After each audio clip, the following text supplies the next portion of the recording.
5 wins from 5. Let me see that one more time. 5 wins from 5. Liverpool have started the season perfectly. And there's been a lot of talk about the performances, about the inconsistencies, about the failures to kind of hold on to leads before ultimately getting them back. But, you know, they do crumble a little bit at times in terms of throwing away 2-goal leads. At one point today, it looked like it could be another case. But with all that being said, they started the season 5 wins from 5. That's perfection. That's what any team in the league would bite your hand off for. And I think there's been a lot of discourse around Liverpool and their sustainability. Is this way of playing sustainable? Now, it's a word that we've heard a lot about Liverpool over the last 2 seasons. 2 years ago, the word sustainable was thrown around, and ultimately, I think maybe the doubters had a point because it did kind of all fall away towards the end of the year. Last season, we heard that word a lot as well too. A lot of Arsenal fans saying, I'm not worried about Liverpool. They started well, yeah, but it's not sustainable. It'll all crumble. And well, last season, it was very, very sustainable, right? They were irresistible until they didn't have to be. And that word has kind of crept up again this year. It's unsustainable. I'm sorry, guys. Look, if you don't know me, then I'll tell you this. I'm a Man United fan. Welcome. I'm a Man United fan. I've been watching Man United since 2006. So I watched Sir Alex and Man United for years come from behind or throw away leads before ultimately grabbing winners towards the end. Winning games without playing all that convincingly. I saw them do it year in, year out, winning titles year in, year out. The best teams make what seems unsustainable for everyone else sustainable for them because that's what makes them special. They know how to get the job done. And this Liverpool team, I continue saying it. I thought this way under Klopp, and I think this way still under Slot. They are the modern day Sir Alex's Man United. They don't need to play at their exhilarating best to get the job done. They don't need to absolutely wow anybody to get the job done. They don't need to play fantastically over 90 minutes to get the job done. But they pick their moments, they pick their margins, and more often than not, they get what they came for. 5 wins from 5. I need you guys to actually deep that. It's not like they've even had an easy start to the season, right? Everton today, first of all, it's a derby. We know that in these kinds of games, anything can happen, right? Form goes out the window. But it's also a derby against a rejuvenated Everton side that since David Moyes came back last season, have really been on an upwards trajectory. This is a really good side, Everton. Look at the signings that they've made. Look at the football that they're playing. Look at their results. This is a good team. And it's not an easy game, whether you want to say David Moyes has never beat Liverpool or not. This is not an easy game. And yet for 45 minutes, yes, it's not the whole game, but for 45 minutes, Liverpool were so vastly superior to Everton, it was a joke. That first 45 minutes is maybe the best 45 minutes we've seen from Liverpool this season. To be fair, I think midweek against Atletico Madrid as well too. The first half, again, they seemed very, very good. But in the Premier League, this was probably the best 45 minutes of football that Liverpool gave us. The second goal in particular, no, let me speak about the first one, right? The Gravenberch volley. It's an amazing pass over the top to Salah, who is turning this into a bit of a trademark now, right? He finds runners with that little dink over the top so well. But Gravenberch, right? There's still a lot for him to do. And it's almost like Van Basten-esque in the way that he contorts his body. The ball is spinning away from him and he just manages to slice through it, almost not dinking it, but just guiding it past Pickford. It's a tremendous goal, right? Brilliant from Salah, brilliant from Gravenberch, who continues to just go from strength to strength. What a player. But I really want to talk about the second goal. The second goal, guys, is wonderful. Honestly, liquid football.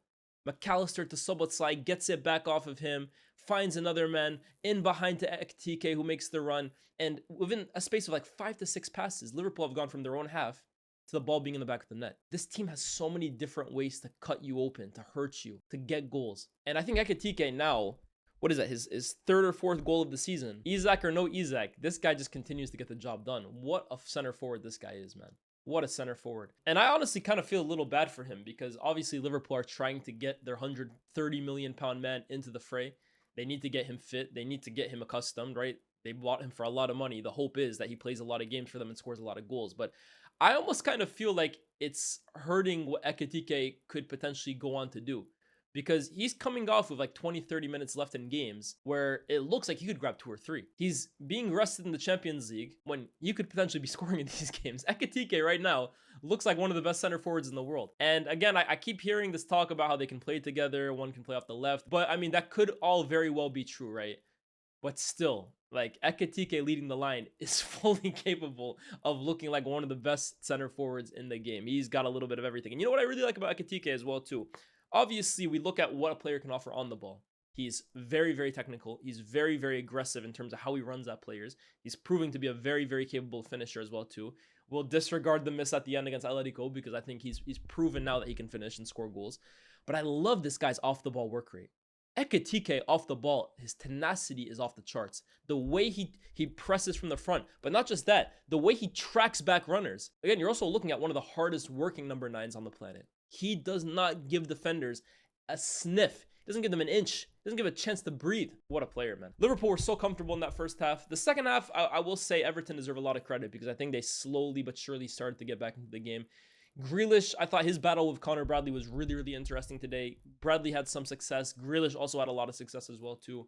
But the one I keep becoming more and more impressed with is Ndiaye. Iliman Ndiaye is such a talent when it comes to just running at players. I find it so funny, in fact, Everton have 3 players of such a similar ilk, in Iliman Ndiaye, Jack Grealish, and Dibbling.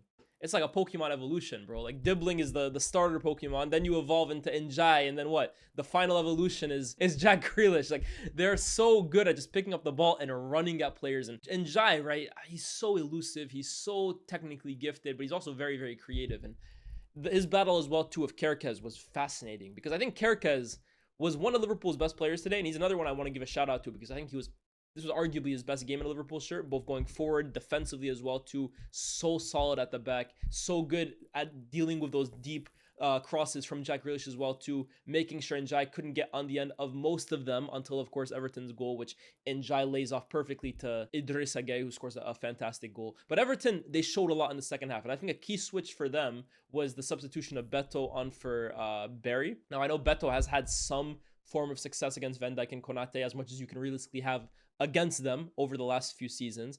But the first half was a struggle, right? He really struggled in that first half. And I think Moyes' decision to bring on Barry gave them something different because Barry is more adept at really dropping in. He had a few really nice touches, drifting out wide, getting others into play. I think it allowed Everton to get higher up the pitch. And ultimately, they didn't have enough quality to score more than 1 goal today. But again, I just see this Everton side growing game in, game out. Under David Moyes, they are a team that are definitely on the upward trajectory. Now, I definitely think there are still a few pieces in this team that need to be upgraded on. I look at their defense in particular. I think in a traditional deep block, you love Tarkowski. You love Michael Keane to an extent, right? But I think on the ball, it is still a drag. And you can almost see this Everton team halfway through their transition into being more of a side that every single game are on the front foot because you have these amazing attackers going forward, but defensively, I think there is room to upgrade, especially in midfield as well too. Idrissa Gueye, I know he grabs the goal, but I think you can do better if you are Everton. The amount of money that they are going to have to play with these days with the new owners, I think these are kind of positions that you look at and think, okay, next transfer window, next summer, that's the next position that you kind of look to upgrade. Overall, I don't think Everton should be too disappointed in their performance, but Liverpool, man, these guys just keep going. They just keep going.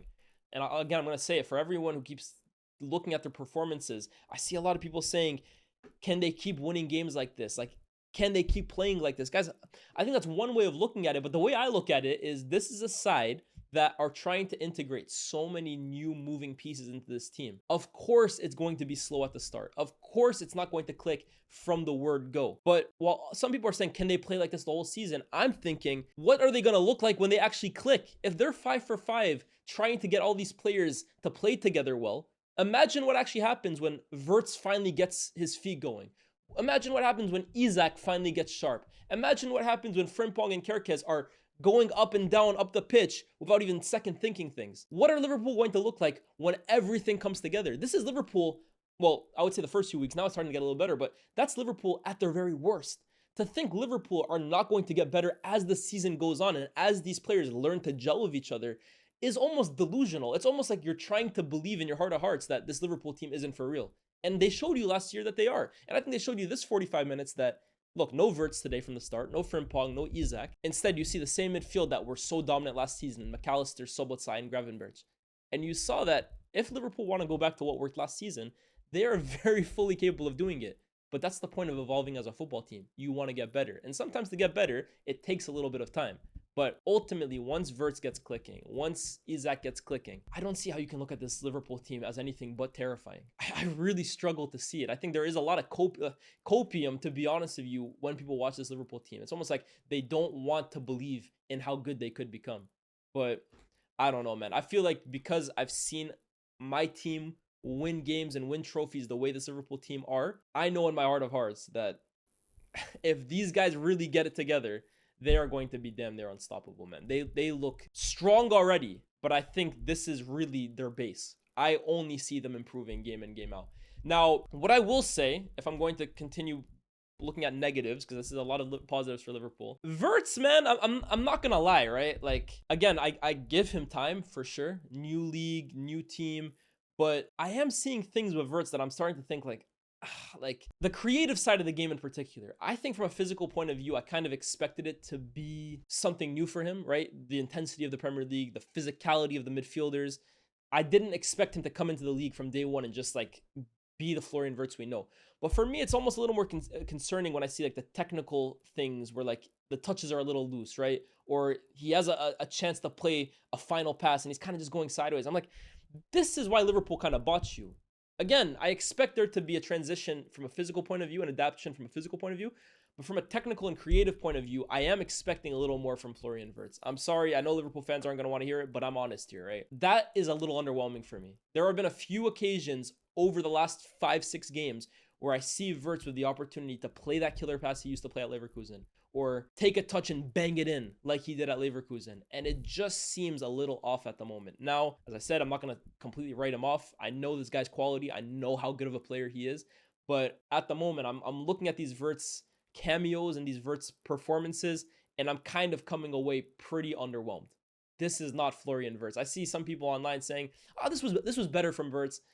The way he's playing right now for me is like Mason Mount. He's playing like Mason Mount. He's running a lot. He's covering a lot of ground. He's making pretty simple passes, but he's not doing anything that extraordinary. And Florian Wirtz is an extraordinary player that you paid extraordinary money for. So we wait, we give him time, but at the moment, I'm less than moved, to be honest with you. But with Liverpool, the brilliance with them is they don't really need him to hit the ground running. This isn't a case of Pogba in 2016-17 when Man United bought him and like all the expectation is Pogba turns this around and this is Pogba's team.